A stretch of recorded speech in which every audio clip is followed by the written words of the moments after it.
This news is brought to you by Bhushan Jewelers, Solan. Himachal Pradesh के जिला सिरमौर के विकासखंड सराहा के अंतर्गत ग्राम पंचायत नैना टिक्कर के वार्ड नंबर 1 तथा आसपास के गांवों में इन दिनों पशुओं में एक गंभीर संक्रामक रोग देखने को मिला है, जिससे क्षेत्र के बहुत से पालतू पशु इस समय या तो मरने की कगार पर हैं या फिर तड़प तड़प कर अपनी जान गंवा चुके हैं। पशुओं के इस संक्रामक रोग में सबसे पहले पशुओं के पूरे शरीर पर फोड़े हो रहे हैं, जिसके कारण पूरे शरीर में सूजन और फिर बुखार आ रहा है। यही नहीं, इसके बाद पूरे शरीर पर जख्म हो रहे हैं और संक्रमित पशुओं ने खाना पीना भी छोड़ दिया है। इस रोग के प्रभाव के चलते या तो पशु लगभग 8 से 10 दिनों तक लगातार खड़े रहने को मजबूर है या फिर बैठने के बाद उठ नहीं पा रहे हैं। नैना टिक्कर से पशु चिकित्सालय से इस रोग पर काबू पाने की कोशिश की जा रही है, लेकिन अभी तक इस रोग का समाधान नहीं हो पाया है। क्षेत्र के ग्रामीणों ने पशुपालन मंत्री वीरेंद्र कंवर एवं मुख्यमंत्री जयराम ठाकुर से मांग की है कि तत्काल प्रभाव से पशु विशेषज्ञों की एक उच्च स्तरीय समिति का गठन कर उनके क्षेत्रों में पशुओं की जांच के लिए भेजा जाए। नमस्कार साथियों, मेरा नाम पीयूष सेवल और मैं हिमाचल प्रदेश के जिला सिरमौर के विकासखंड पच्छाद सराहा के अंतर्गत ग्राम पंचायत नैना टिक्कर के वार्ड नंबर 1 बड़ी पढ़ा के एक छोटे से गांव ग्राम वरेंजी से। और हालांकि व्यक्तिगत तौर पर तो मैं शिक्षा के क्षेत्र से जुड़ा हूं, लेकिन इसके साथ साथ मैं विशेष कर ये बताना चाहूँगा कि एक किसान और एक पशुपालक जो परिवार है उससे भी जुड़ा हूँ। और आज मैं आप सभी के सामने बहुत ही दुख से ये बताना चाहूँगा, एक बहुत ही गंभीर मुद्दे को आप सभी के समक्ष रखना चाहता हूँ।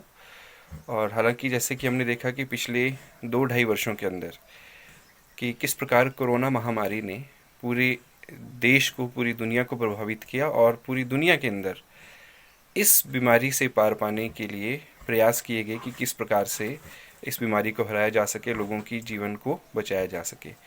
लेकिन इसके साथ साथ मैं बताना चाहूँगा कि आजकल ही हमारे इस छोटे से क्षेत्र के अंदर पशुओं के अंदर एक बहुत ही गंभीर बीमारी, और पशुओं के अंदर भी विशेषकर जो कि दुधारू पशु हैं, विशेष तौर पर गाय, इनके अंदर एक बहुत ही गंभीर रोग आया हुआ है, जिसके अंदर पशुओं की बहुत बुरी हालत हो चुकी है। मैं आप सभी को वीडियो के माध्यम से दिखाना चाहूँगा कि ये हमारी एक दुधारू गाय जो कि पिछले लगभग 1 माह के समय से बहुत बुरी तरीके से इस गंभीर बीमारी से प्रभावित है, जिसमें पूरे शरीर के ऊपर इसमें लगभग फोड़े ही फोड़े हो जाते हैं। और आप देख सकते हैं कि कितनी बुरी हालत इस समय इसकी है। पूरे शरीर पर इसमें फोड़े ही फोड़े हैं। हालांकि इसमें पशुपालन विभाग की ओर से अगर मैं बात करूं तो अस्पताल की ओर से पूरी सहायता प्रदान की जा रही है। और हमारे यहाँ क्षेत्र के जो पशुओं के अस्पताल से संबंधित फार्मासिस्ट हैं श्री विनय अत्री जी, उन्होंने समय समय पर पूरा उपचार देने की कोशिश की है, दवाइयाँ इंजेक्शन के माध्यम से सुधार करने की कोशिश की है। लेकिन फिर भी ये बीमारी इतनी गंभीर है कि मैं अगर इसी गाय की बात करूं तो लगभग 10 दिन तक ये बैठ नहीं पाई, लगातार खड़ी रही। और अब जब ये बैठ गई है तो पिछले 5 दिनों से ये बिल्कुल भी उठ नहीं पा रही है। इसके शरीर पर फोड़ों को, ये नाक के अंदर हुए जख्म को आप देख सकते हैं। इसने बिल्कुल खाना पीना छोड़ दिया है। 6 माह की गर्भवती भी है, तो बहुत ही बुरी दशा के अंदर है। और हमारे इस छोटे से क्षेत्र के अंदर लगभग कई दुधारू गाय अपना जीवन जो है वो खो चुकी हैं। और इसी संदर्भ में मेरा पशुपालन मंत्री श्री वीरेंद्र कंवर जी से ये निवेदन है कि आप अपने स्तर पर एक टीम का गठन करें, विशेषज्ञों की टीम का गठन करें और तुरंत अपनी टीम इस क्षेत्र में भेजकर ये पता लगाएं कि ये रोग आखिरकार है क्या। क्योंकि आप देख सकते हैं कि किस प्रकार से ये बेजुबान पशु जो है कुछ कह नहीं पा रहे हैं, लेकिन इनके दर्द का अंदाज़ा हम लगा सकते हैं। आप देखेंगे तो आंसू भी बिल्कुल सूख चुके हैं और खाना पीना पिछले कई दिनों से छूटा हुआ है। तो बहुत ही बुरी दुर्दशा इन पशुओं की हो रही है। लगातार इस गंभीर बीमारी से ये प्रभावित हो रहे हैं, अपनी जान खो रहे हैं। तो ये तो बेजुबान है, अपनी बात बोल नहीं सकते, लेकिन मेरा निवेदन इसमें रहेगा पशुपालन विभाग के अधिकारियों से, माननीय मंत्री जी से, कि इस गंभीर बीमारी के समाधान के लिए तुरंत एक टीम का गठन करें और राष्ट्रीय स्तर पर इसका इलाज ढूंढने की कृपा करें, नहीं तो बहुत से दुधारू पशु तड़प तड़प कर यूं ही मर जाएंगे। और जो लोग किसानी से जुड़े हैं, जो पशुपालन से जुड़े हैं, वो इस दर्द को जानते हैं कि एक पशु के बीमार होने का अर्थ क्या होता है। तो मेरा निवेदन रहेगा माननीय मंत्री जी से कि जल्दी से जल्दी इस गंभीर बीमारी का पता लगाएं और कुछ ना कुछ समाधान इसका जरूर निकालें। धन्यवाद। लास्ट महीने ही, पिछले जून महीने के मिड में हमारे को कुछ नई तरह की बीमारी के सिम्टम्स यहाँ नैना टिक्कर के सराउंडिंग विलेजेस में मिले थे।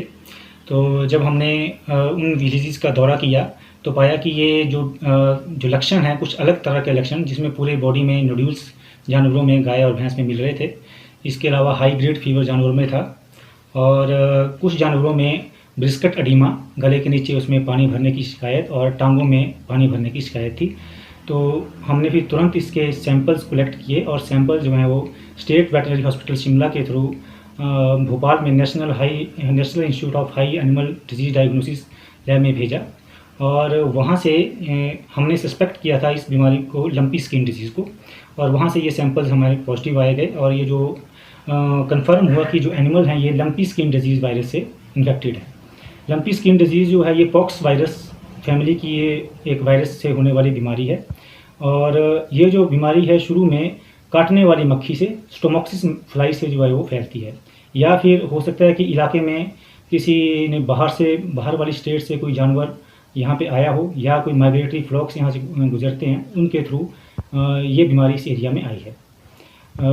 नॉर्मली ये जो बीमारी थी आज से कुछ साल पहले तक साउथ अफ्रीका में पाई जाती थी और 2019-20 के बाद ये बीमारी इंडिया में रिपोर्ट हुई और इंडिया के कुछ स्टेट्स में ये धीरे धीरे प्रोग्रेस करती है। और हिमाचल में पहला केस इसका नैना टिक्कर में और शिमला में एक केस जो है वो हमारा पॉजिटिव आया गया, जो हिमाचल का फर्स्ट केस है लंपी स्किन डिजीज़ का। इस बीमारी जैसे ही हमारे को ये बीमारी कंफर्म हुई तो हमने जो गवर्नमेंट ऑफ इंडिया की गाइडलाइंस हैं उसके तहत स्टैंडर्ड जो ट्रीटमेंट उसका प्रोटोकॉल है उसको अपनाया और लोगों को अवेयर करना स्टार्ट कर दिया। इसमें घबराने वाली बात कुछ ज़्यादा है नहीं। बेसिकली इसमें ऐसा है कि ये बीमारी फैलती है इंसेक्ट बाइट से, मक्खी से या मच्छर के काटने से, फिर आगे इसकी ट्रांसमिशन होगी। इवन लोगों के कांटेक्ट से भी ये बीमारी एक से दूसरे जानवरों को फैलेगी। तो इसमें लोगों को थोड़ी जागरूक होने की आवश्यकता है कि अगर आपको लगता है कि आपके एरिया में इस तरह के सिम्टम्स जानवरों को मिल रहे हैं तो अपने जानवरों की मूवमेंट को तुरंत रोकें और इसके अलावा उनको खाने की और पीने पानी का प्रबंध जो है थोड़ा अलग करें। इस बीमारी से बचने के लिए हमने गोट पॉक्स वैक्सीन जो है, जिसकी रिंग वैक्सीनेशन होती है, वो उसको शुरुआत कर दी है और अभी तक लगभग 500 जानवरों को हमने ring vaccination goat pox vaccine से वैक्सीनेट कर दिया है। अब इसमें थोड़ा सा हमारे को ये लग रहा है कि ये बीमारी अब लगभग कंट्रोल में है, क्योंकि पिछले 5-1 दिन से हमारे को कोई नया केस जो है इस बीमारी का नहीं मिला है। और एक बार जो जिस एनिमल को ये बीमारी हो रही है वो कम से कम 2 से 3 हफ्ते का वो अपना कोर्स पूरा करेगी, क्योंकि वायरस से होने वाली बीमारी है। तो 3 हफ्ते का इसमें कम से कम सिम्टम्स दिखेंगे और उसके बाद एनिमल रिकवर करता है। जहाँ तक इसमें मॉर्टेलिटी का सवाल है तो बेसिकली मॉर्टेलिटी रेट बहुत कम है और 2 से 5% तक इसमें मॉर्टेलिटी का है और जो थोड़े से वीक हैं, ओल्ड एनिमल हैं, उनमें मरने की संभावना रहती है। तो अभी तक भी जो हमारे को केस मिले हैं उनमें से 3 हमारे को एनिमल रिपोर्ट हुए हैं जिनकी डेथ हुई। तो इससे मैं लोगों को, जो हमारे पशुपालक हैं, उनसे ये आग्रह करूँगा कि आप अपने एनिमल्स की मूवमेंट थोड़ी सी रिस्ट्रिक्ट करें। अगर हो सके आपके पास प्रोविज़न है कि आप जो इस तरह के इन्फेक्टेड एनिमल्स हैं उनको अलग आप बांध सकें तो उनको अलग आप बांधें और उनके खाने और पीने की व्यवस्था अलग करें। और अपने शेड्स में मक्खी, मच्छर और दूसरे इंसेक्ट्स के बचाव के लिए आप अपने जो घरेलू नुस्खे हैं उनको भी आप अपनाएं, जैसे कोई धुआं वगैरह करके या किसी और चीज़ से, ताकि इस बीमारी का जो स्प्रेड है वो रोका जा सके। क्योंकि ये जो जून जुलाई का महीना जिसमें गर्मी के साथ बारिश होती है, ये एनवायरनमेंट है, कंडूसिव है इस बीमारी की स्प्रेड के लिए। तो ये 1-2 महीने थोड़ा सा चांसेस हैं कि बीमारी थोड़ी स्प्रेड करेगी, परंतु क्योंकि हमने रिंग वैक्सीनेशन लगभग कंप्लीट कर दी है और हमारा टारगेट है कि अब हम अगले 2-1 दिनों में 1000 एनिमल्स को और वैक्सीनेट करेंगे ताकि ये बीमारी का स्प्रेड जो है इस एरिया से बाहर रोका जा सके। Thank you. Divya Himachal TV के लिए नैना टिक्कर से हेमंत गर्ग की रिपोर्ट। पारंपरिक व आधुनिक आभूषणों को लेकर प्रदेश में ब्रांड बन चुका भूषण ज्वेलर्स अपने ग्राहकों के लिए विस्तृत रेंज उपलब्ध करवा रहा है। भूषण समूह लगातार 50 वर्षों से विभिन्न क्षेत्रों में अपनी सेवाएं दे रहा है। मात्र कुछ ही वर्षों में आभूषणों की दुनिया में अपनी पहचान कायम कर चुका ये शोरूम अपने बेहतरीन डिजाइनिंग के लिए ग्राहकों की पहली पसंद बन गया है। आभूषण चाहे सोने के हों या फिर हीरे व चांदी के, इनके डिजाइन का कोई सानी नहीं है। वैरायटी, विश्वसनीयता और ग्राहकों की उम्मीदों पर खरा उतरने का संकल्प लिए ये ब्रांड निरंतर सफलता के नए आयाम स्थापित कर रहा है। भूषण ज्वेलर्स के एमडी विनय गुप्ता का कहना है कि न्यू वैरायटी, न्यूनतम मेकिंग चार्जेस, ढेरों उपहार व शोरूम में अपनेपन का एहसास हमें अन्य ब्रांड से जुदा करता है। इसी वजह से आज हम ग्राहकों के दिलों पर राज कर रहे हैं। तो अगर आप भी आभूषण खरीदना चाहते हैं तो चले आइए आज ही भूषण ज्वेलर्स सोलन।